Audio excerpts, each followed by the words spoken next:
Okay, so because a lot of these questions in the mailbag have been, unnecessary, a lot of the submissions have been garbage. What I decided to do, I started to proofread the mailbag and use editorial privilege on what's going to happen here. All right. So at some point, I will be invoking editorial privilege, and let me talk about right here, right off the bat. Okay, we have a sin. We have a sinner amongst us. All right. Rusty Shackelford. Okay, Rusty. Okay, Rusty Shackelford. You have a email submission here, April 15th at 12:26 p.m.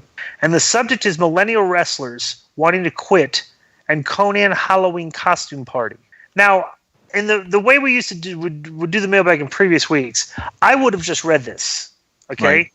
However, as I proofread this mailbag, I go to a submission on April 19th at 5:32 p.m. from Rusty Shackelford. The subject is quitters and when I was Conan for Halloween in 2003. Rusty Shackelford entered the same email under a different subject on different days. Okay? Might have he been in Iran? I'm going to ask you guys, what should the penalty be before I read this? What should the penalty be for that? It should be a 6-week ban from the mailbag. So we're going to ban him from. So we're going to read his email and then ban him from the mailbag for 6 weeks for trying to double jeopardize our email submissions here. Absolutely. All right. Do you want me to read the one that's under the subject quitters or the ones that says millennial wrestlers? Because both the same email. Okay, I'll just read it. Okay. Quitters. Oh my God. All right. So he says, so starts off, sup, dudes. And he spells dudes with 11 U's. It's your friend from the Bay in the Yay area, not the gay area. You can kazoo that. Rusty Shackelford is not having a good day today. He's opened his email like that before, too. Has he really? Yeah. I have a question regarding wrestlers demanding to quit WWE and taking it to social media by posting cryptic tweets. For example, Sasha Banks posted tweets about her future along with her husband, then followed up with the tweet by calling the fans marks. Lately this year, we've seen wrestlers within the WWE request for release or to quit. If this had happened back in the days during both of your time in WCW TNA, wouldn't the wrestlers bitching and complaining get fired on the spot?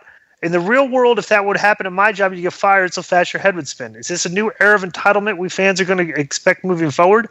It's a sad time. Well, I guess it means sad time. It's a sad time when Grim from Grimm's Toy Show makes sense when he called out Sasha Banks over the weekend. Do you think wait a minute. Have you guys heard of any of this? Grim from Grimm's Toy Show? Yeah, Sasha Banks calling the fans marks. Did you, Joe? Well, actually, I saw her tweet. She tweeted after all that controversy about how her and Bayley threw a tantrum at WrestleMania and stuff.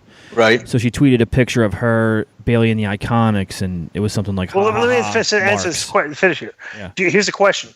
Do you think WWE will cave into her and Bayley's demands like they did with the Revival? Okay? So first of all, let me explain something. The people wanting to quit and everything, that's not old. That's been happening way back, even when we even had a meeting because the mid-carders were so upset that bro, you're talking about this is the thing with wrestling today, but back in the day. All right, here were the wrestling mid-carders that were very vocal and complaining back in WCW about their spots and not be able to get a push. Conan, Jericho, Benoit, Eddie, Raven. So Raven, a lot of guys that would go on and prove, hey, we weren't all just mid-carders, okay? The difference is, today, it's like, these people that are complaining about all this, they don't really fall in the category of, like, people that could become top guys. I mean, do you agree with that, Conan? Yep.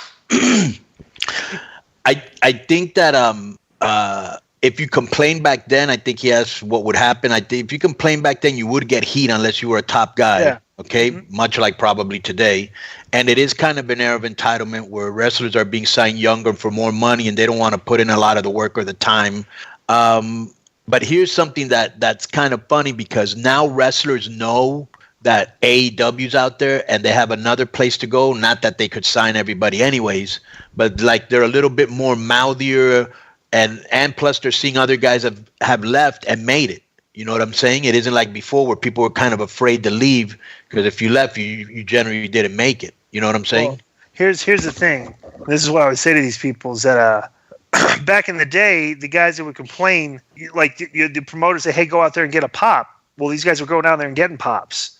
You know what I'm saying? Like, here's the thing. I think the wrestlers today, because like back in the day, it's like we saw the guys that were over, right? And when we first started, we're the mid card. You know, we're starting and stuff, and you see the guys are over getting bigger pops than us, right? But then you see some of the guys in the mid card, and they're starting to get pretty big pops. So those are the ones you're looking at, saying like, hey, you know, these, you know, we're getting the pops too. You know, whatever we're doing. I think the mindset is in wrestling these days, because like it's, you know, we're kind of like equality and everything. People just think that like if they're wrestling as good as somebody else, that they deserve to be pushed and get over more. But like you being a promoter, and any promoter would be say, hey, well, you know what you need to do first? You need to go out and get a pop.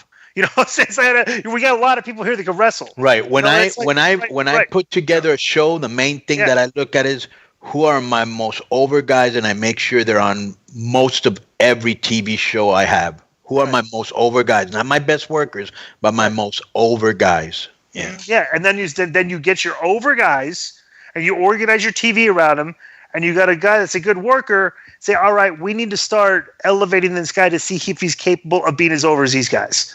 And it's like a gradual thing, but like these guys, like the guy you're talking about here, like these days, like somebody saying, oh, he's the best worker on the show. This guy goes on social media and wants to be in the main event. You know, it's like I'm complaining about, hey, look, you know, I got a lot of Twitter followers that think I'm as good as everybody else. You need to push me. It's just like, well, you need to go out and prove you deserve it first. You know, say that's the whole thing about professional wrestling. It's like you got to go prove your worth. Yeah. You know, and that comes from getting the people to react, not just putting on a good match that got a good grade. You know what I'm saying? Like, you know, your test scores in college, you know, can get you the job interview. If you can't get through a job interview, the guy's not going to hire you. You know, that's a reality of life. And here's the thing, bro.